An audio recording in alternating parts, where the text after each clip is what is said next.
We've got an early look at the upcoming new Agent Geko and all his abilities, so let's break it down and dive right in. Geko is an initiator Riot describes as the Angelino that commands a band of unruly beasts who charge ahead, causing chaos and confusion amongst their foes. With Geko hot on their trail, his comrades scatter the opposition, only to regroup and charge forward once more. This explanation of Geko's playstyle couldn't be more on the money. Every ability he has is some sort of pet that he throws out and sends off. And once used, they can be retrieved to be used again in the same round. And yes, even his ultimate has up to 2 charges if he retrieves the creature. Let's start by taking a closer look at Geko's powerful signature E ability, Dizzy. With a simple toss, this tiny creature unleashes a plasma blast that blinds enemies in its path. It's the perfect flash to help Geko's team take control of bomb sites. Unlike typical blinding flashes that leave you seeing stars, Dizzy's flash is a static image that covers the enemy's point of view. While we're not sure how long the flash lasts or if it's affected by angles, we do know that a plasma beam projectile is shot at the enemy when they're blinded, revealing their location for Geko's team to capitalize on. And if Geko can retrieve Dizzy, the ability is refreshed and put on a short cooldown. That's one slimy friend you'll want on your side. And speaking about your side, what better ability name than Wingman to convey the perfect partner in crime? Equipping his trusty Wingman, Geko sends it forward to seek out enemies. Upon sighting the first enemy, Wingman unleashes a concussive blast towards them so that enemies are stunned. But, in addition to this, using alt fire when targeting a spike site or planted spike, Wingman will either plant or even defuse the spike. To plant, Geko must have the spike in his inventory.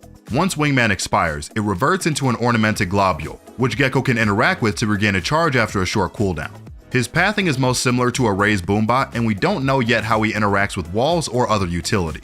Now, this ability is what really makes Geko's kit interesting, mainly because of how difficult it can be to plant and defuse the spike on certain maps. Having the spike being taken care of while you free up another player to help trade out and defend space could prove to be a must-have on some certain maps. Icebox and Pearl's B sites and Haven and Lotus's C sites immediately come to mind as being some of the most difficult areas to deal with the spike.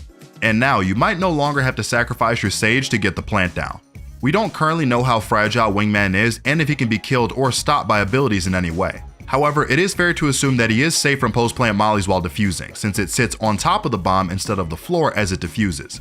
Whether or not the little guy drops the bomb when killed trying to plant is also something we don't know. But yes, he too can be picked up and used again if Geko makes his way to where he goes down. Geko's next pocket monster is named Mosh, or his C ability Mosh Pit. Mosh is a throwable molly type utility. Upon landing, Mosh duplicates across a large area and then after a short delay, explodes. This is most similar to a KO molly in the way that after a short time on the ground, the area it covers explodes, dealing damage, not necessarily damage over time. This means 2 things. The first being lineup Larrys can have a field day with this ability looking to maximize its value on every single bomb site. And second, this ability doesn't just clear out an area when it lands. It first needs time to initialize, then explode later. So you're going to need some good team coordination and timing to make sure no one is caught by surprise from enemies standing in the danger zone before it has time to tick down. The total damage of the explosion is currently unknown, but since it seems to only be one big explosion, it wouldn't surprise me if it turns out to be a lot. Coming up last, but certainly not least, is Geko's ultimate ability named Thrash. Geko links with Thrash's mind and can steer her through enemy territory similar to a Skydog. Activate to lunge forward and explode, detaining any enemies in a small radius. When Thrash expires, she reverts into an adamant globule. Interact to reclaim the globule and gain another Thrash charge after a short cooldown. You heard that right, Thrash is a Skydog that detains enemies when impacting them. Right off the bat, the idea of this ultimate is amazing for helping duelists, specifically movement duelists, take and create space. I mean, there isn't much any player can do once detained with a Yoru, Neon, Jet, or Raze TPing, sprinting, or flying towards you. However, there are still many questions left unanswered when it comes to this ability, such as, is it possible to break Thrash like a Skydog before she's able to reach you? Or how long does the detain last for? How many ult orbs will this ultimate cost? How far can the ultimate travel? These questions are currently unanswered, but we believe will be the deciding factors on how strong this ultimate truly is. But one thing is for sure, Geko is going to want one of his insta-lock duelists to follow up on this ability, otherwise it might end up going to waste. Geko is one of the most unique Valorant kits we have ever seen added to the game. With new mechanics, new playstyles, and new combinations with other agents, expect the meta to get thrown for a loop. And also get ready for some learning Geko players in your solo queue games. It's hard to say if Geko will be able to live up to the expectations of a Sova or a KO in the initiator role. However, his skill ceiling is bound to be exceptionally high.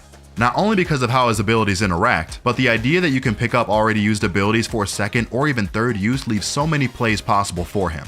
Most initiators are out of utility after their team takes a bomb site, but not Geko. If he is able to retrieve his friends, he could go and take another possible bomb site in the same round. So having a game plan for post plan is just as important for Geko as taking the bomb site was. Let us know what you guys think of his abilities in the comments section down below. To all of our future Geko mains out there, expect more in-depth breakdowns and guides in the coming weeks and months. Thank you guys for watching, and we'll see you in the next one.